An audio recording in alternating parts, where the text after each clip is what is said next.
Bonjour à tous. Aujourd'hui, je vais réaliser un nœud papillon qui peut être utilisé comme ornement sur un vêtement, comme un cardigan, un t-shirt, une blouse, une chemise ou tout autre vêtement, ou encore comme accessoire sur un clip, un élastique ou encore un bandeau. Donc c'est à vous de voir ce qui vous convient comme utilisation pour ce nœud papillon. Aujourd'hui, je vais utiliser ce fil qui est à 55% coton, 45% acrylique et un crochet de 3 mm. D'habitude, j'utilise le 2 mm avec ce type de fil. Mais aujourd'hui, j'ai choisi d'utiliser un beaucoup plus grand pour obtenir des mailles beaucoup plus aérées, ce qui va donner un nœud souple.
Voilà, je viens de réaliser une maille coulée dans ma première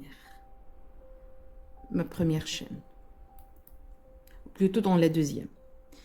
Par la suite, je vais travailler avec des demi-brides, mais pas les demi-brides normales. Alors, je vais expliquer. D'habitude, pour faire une demi-bride normale, je fais un jeté, je pique, je fais un jeté, je tire, et lorsque j'ai les 3 boucles, je fais encore un jeté et je tire à travers l'ensemble.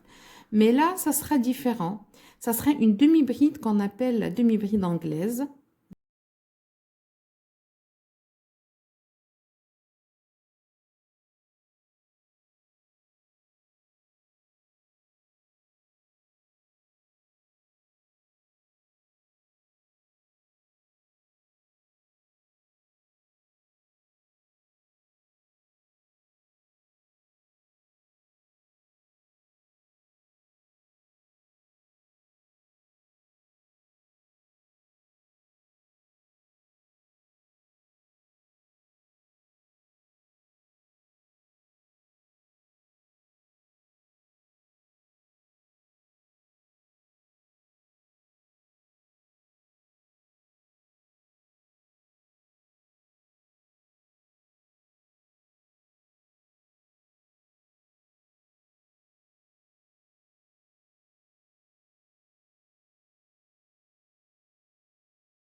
à la fin, d'accord?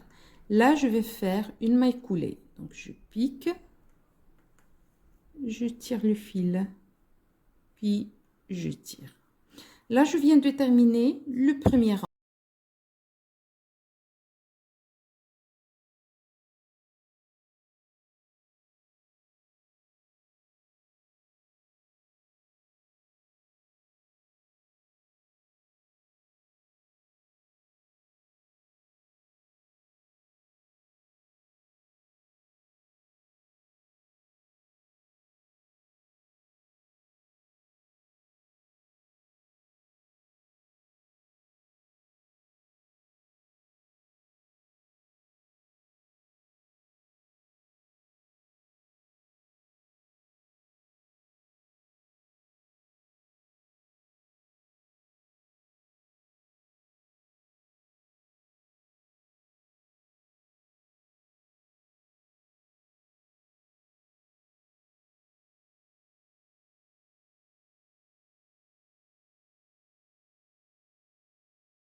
On est arrivé au milieu du deuxième rang. On a atteint les deux mailles coulées du milieu. J'enlève juste le marqueur. Et là, de la même manière, je pique à l'intérieur de la maille, sous le brin externe. Je fais un jeté, je tire, je réalise ma maille coulée. La première. Je replace le marqueur.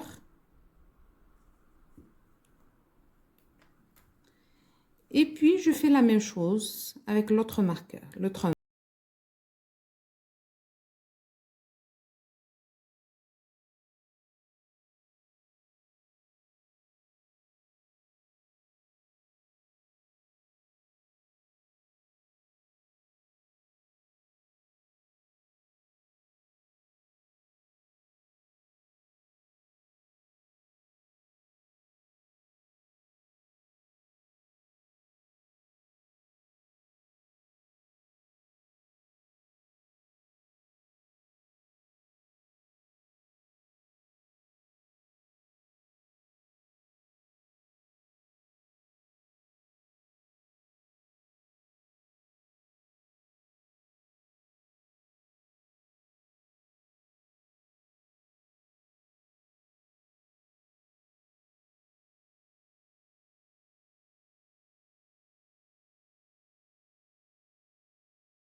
Et là, c'est fait pour le papillon. Je vais juste faire une chaîne et couper le fil en laissant une petite longueur pour la couture.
Je viens de terminer ma chaînette de 21 chaînes.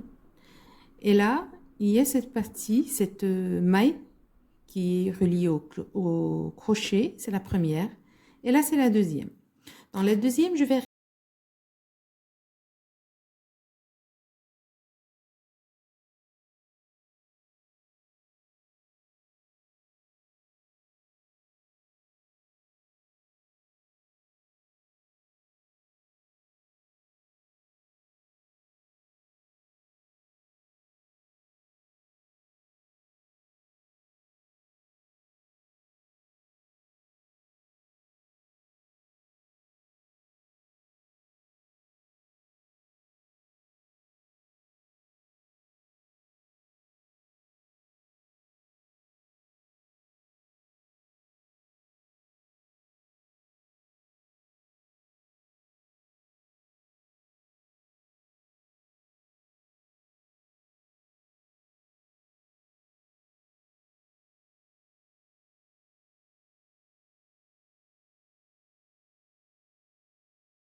part, je vais faire des demi-brides également à l'intérieur des mailles sous le brin externe de la maille.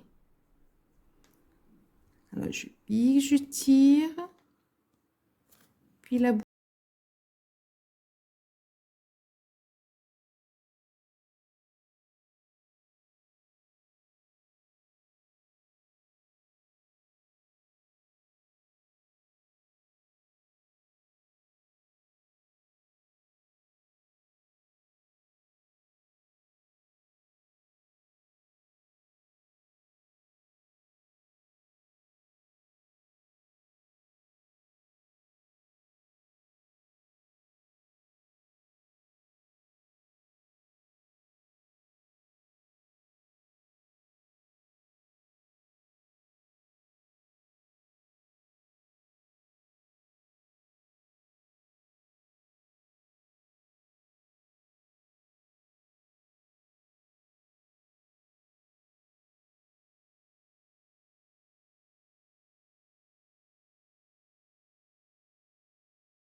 Rang. Alors, le deuxième rang, je vais le reproduire 5 autres fois jusqu'à atteindre le 7e rang. Je vais continuer de la même manière que précédemment, puis je vous retrouve à la fin du 7e rang. Voilà, je viens de terminer les 7 rangs.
sur une chaînette pardon, de 18 chaînes. En sautant la première, vous aurez 17 mailles coulées, comme ceci.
Réaliser les mailles coulées de mon ruban.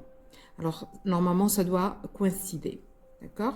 Et là, bien sûr, c'est la partie qui sera bien sûr visible. Ça, c'est l'arrière. J'ai pris juste le temps de chercher l'aiguille et d'enfiler le fil. Et là, ce que je vais faire, là, c'est la partie qui sera, que j'ai décidé qu'elle sera visible. D'accord? Alors, je vais travailler comme ceci. Donc, normalement, ça doit être placé de cette façon-là. Comme ceci et comme ceci. Pour faire la couture.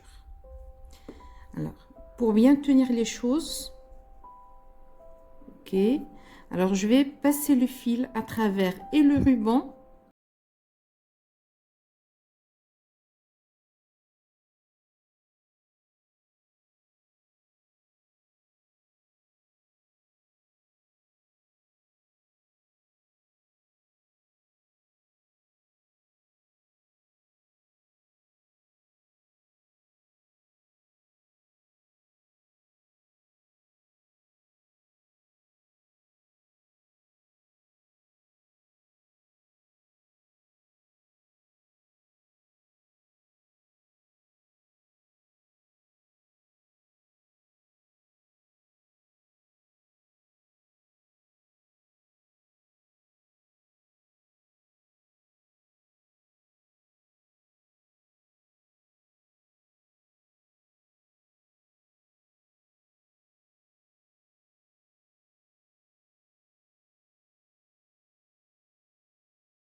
Alors, je vais faire quelques passages encore à l'aiguille, puis je vais sécuriser le fil et vous montrer le résultat final.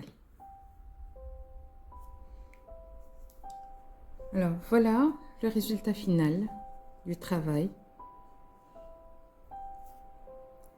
C'est un ruban très sympathique. Vous pouvez, comme j'ai dit au début, le placer sur une blouse, par exemple, soit une chemise, un chandail, un cardigan, ou bien l'utiliser comme accessoire pour cheveux sur un bandeau, un clip ou élastique. C'est à vous de décider comment vous pouvez l'utiliser ou souhaitez l'utiliser. Voilà, j'arrive à la fin de cette vidéo. J'espère que la vidéo vous a été utile et que ça vous a plu. Si vous aimez, n'hésitez pas à vous abonner, à liker, à commenter, à partager. Et je vous donne rendez-vous dans une prochaine vidéo. À plus!